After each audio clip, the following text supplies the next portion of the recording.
दोस्तों, आज हम बात करेंगे भारत के स्टॉक मार्केट के सबसे बड़े रेगुलेटर सेबी के बारे में। सेबी के पास कुछ बहुत ही स्ट्रॉन्ग रिफॉर्म्स हैं और उसके साथ ही कुछ वीकनेस और एलिगेशंस भी, जिसके वजह से इन्वेस्टर का ट्रस्ट बीच बीच में हिलता रहता है। तो चलिए समझते हैं सेबी के स्ट्रेंथ और वीकनेस के बारे में। तो सबसे पहले मैं आपको बताऊं कि सेबी का मतलब होता है securities and exchange board of India. हर एक देश का अपना एक एक्सचेंज बोर्ड ऑफ कंट्री होता है, जो कि इंडिया में सीबी के नाम से जाना जाता है। उसके ऊपर आए दिन बहुत सारे एलिगेशंस लगते रहते हैं। तो जानते हैं सेबी के काले सच के बारे में।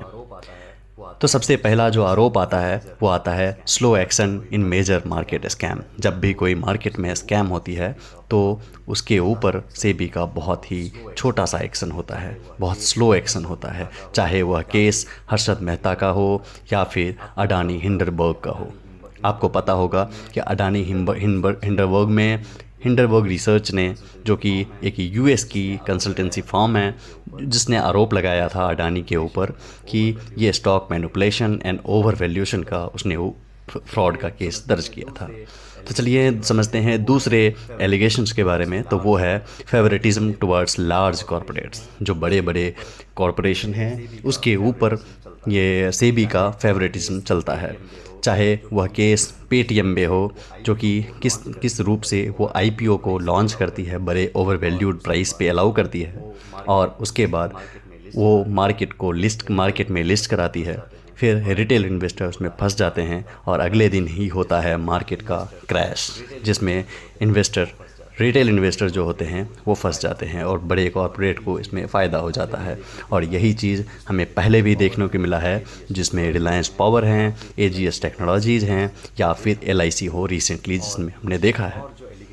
और कुछ और जो एलिगेशंस हैं जो इसके ऊपर लगते रहते हैं वो है, इससे पहले कि मैं आपको नेक्स्ट एलिगेशन पे बताऊं, उससे पहले एक डिटेल में देखते हैं कि आपको पेटीएम में देखा होगा कि लगभग 2100 रुपये के आसपास में मार्केट में लिस्ट होती है, जो कि अगले दिन ही या 1600 रुपये के आसपास में आ जाती है और फिर गिर करके 400 रुपये के आसपास पहुंच जाती है। तो आप समझ सकते हैं कि रिटेल इन्वेस्टर कितने बुरी तरीके से फंस जाते हैं इसमें।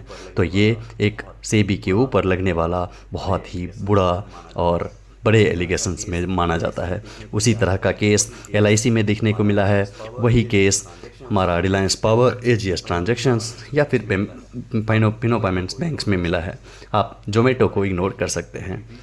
और अगर देखें जो कि वीक कुछ थोड़े बहुत और जो हैं जो उसमें लगते हैं कि इनसाइडर ट्रेडर के ऊपर में बहुत ही लो इन्फोर्समेंट है, और ट्रांसपेरेंसी का कुछ इशू आता है, और आईपीओ अलॉटमेंट अप्रूवल के आता है, हैवी कंप्लाइंसेस बर्डन आता है जो कि स्मॉल कंपनी के ऊपर लगाया जाता है। तो ये हुई इनके ड्रॉबैक्स के बारे में। तो चलिए हम बात करने वाले हैं कुछ स्ट्रॉन्ग पॉइंट के बारे में भी। ऑब्वियसली इंडिया वर्ल्ड के टॉप 8 कंट्रीज़ में आती है जो कि स्टॉक एक्सचेंज बोर्ड चलाती है। लगभग 110 कंट्रीज़ में से टॉप 8 में आना और इतने बड़े मार्केट को चलाना किसी एक छोटे बोर्ड का काम नहीं हो सकता है, और उसके लिए हमारे पास है सेबी। जिस तरह से हमारे मार्केट में म्यूचुअल फंड में इन्फ्लोज़ 2020 से लेकर के अभी बढ़ता जा रहा है। आप देख सकते हैं ग्राफ। 2020 में यह लगभग 7,800 करोड़ के आसपास में इन्फ्लो होता था। 21 में 9,000 हुआ, 22 में 12, 15, 17 और 25 में लगभग 20,000 प्लस।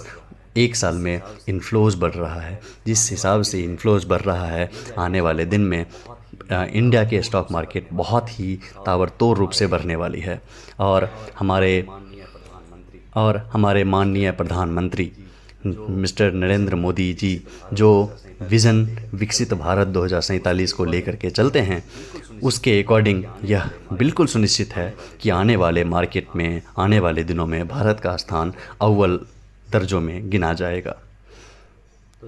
तो चलिए शुरू करते हैं कुछ पॉजिटिव पॉइंट्स के बारे में। तो सेबी के द्वारा लाए गए कुछ स्ट्रिक्ट एक्शनों में से एक है जो है कि इंट्रोडक्शन ऑफ T+1 सेटलमेंट।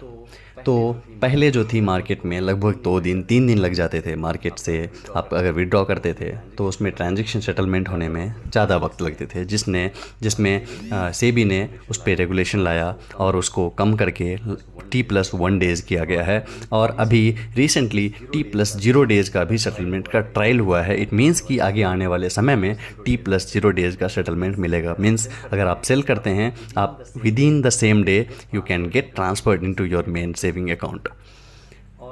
और दूसरा अगर पॉजिटिव पॉइंट देखने को चाहिए, देखना है हमें, जो कि है म्यूचुअल फंड ट्रांसपेरेंसी को लेकर के। तो म्यूचुअल फंड में जिस हिसाब से ट्रांसपेरेंसी को लेकर के स्ट्रिक्ट रूल्स आ रहे हैं कि आपको विद इन 30 डेज़ में आपको जितने भी पोर्टफोलियो होल्डिंग्स हैं आपको उसको रीबैलेंस करना पड़ेगा। तो इस तरह के कुछ स्ट्रेंथ पॉइंट मिले हैं जो सेबी अपने रेगुलेशन के थ्रू मार्केट को कंट्रोल करने की कोशिश करती है, जो कि अच्छी बात है। नेक्स्ट पॉइंट है easing capital raising via IPOs and right issues. और नेक्स्ट पॉइंट की अगर बात करें तो अभी रिसेंटली आपने देखा होगा कि सेबी जो है वीकली एक्सपायरी को ख़त्म करने का प्लान कर रही है। इट मीन्स कि जो आप ट्रेडिंग करते थे, ट्रेडिंग जो वीकली बेसिस पे होता था, उसको कंपनी ख़त्म करने के लिए तैयार बढ़ रही है। आपने देखा होगा जब भी आप मोबाइल में एप्लीकेशन खोलेंगे तो इस तरह की रेगुलेशंस आपको मिलेगी। वो जो रेड फ्लैग्स करके जो आते हैं वो आपको यही बताती है कि 91% of retail traders in equity derivatives posted net losses in FY25 totalling around 1 lakh crore. तो ये आपको बताती है किस हिसाब से लॉस। और इस प्रकार से सेबी अपने इन्वेस्टर को, स्पेशली रिटेल इन्वेस्टर को, इस बात से अनुरोध करती है, आगाह करती है कि आने वाले समय में आप ट्रेडिंग को कम करिए, ट्रेडिंग से आपको लॉस होने वाली है। और यह आगाह बहुत ही ज़रूरी है एक रिटेल इन्वेस्टर के बारे में। और आने वाले समय में जिस हिसाब से छोटे छोटे जो कंपनियां हैं उनको इस मार्केट में सहयोग किया जा रहा है, IPO लाने के लिए प्रमोट किया जा रहा है, ये भी एक पॉजिटिव साइन है सेबी के स्ट्रेंथ का। जिस तरह से अभी हमने रिसेंटली देखा है अर्बन कंपनीज़ का IPO, अभी कुछ दिन पहले नीलांचल कार्बो मेटालिक्स का देखा है जो ओनली 56 करोड़ की IPO लेकर के आई थी, जहाँ पर मैं अभी लगभग 2100 करोड़ की आसपास में अभी IPO लेकर के आई थी एक छोटी छोटी कंपनियाँ। तो इस तरह से मैं मैं आपसे पूछना चाहूँगा कि आपका कंक्लूज़न क्या है? आपको क्या लगता है, सेबी का बुरा चेहरा ज़्यादा है या अच्छा चेहरा आपके सामने है? तो आप इस चीज़ को डिसाइड कीजिए। ये डिसाइड कोई और नहीं आप कर सकते हैं कि सेबी हमारे लिए कितने अच्छे हैं। जो हम मार्केट में इन्वेस्ट करते हैं वो पैसा आपके लिए कितना सेफ़ है सेबी के पास में, कि आप डिसाइड कर सकते हैं। और कमेंट में आप कमेंट करके बता सकते हैं कि सेबी किस रूप से कारगर है। तो चलिए, डू यू थिंक, मैं आपके ऊपर एक क्वेश्चन छोड़ता हूँ, do you think SEBI protects retail investors well enough? Comment below and don't forget to subscribe. Thank you so much.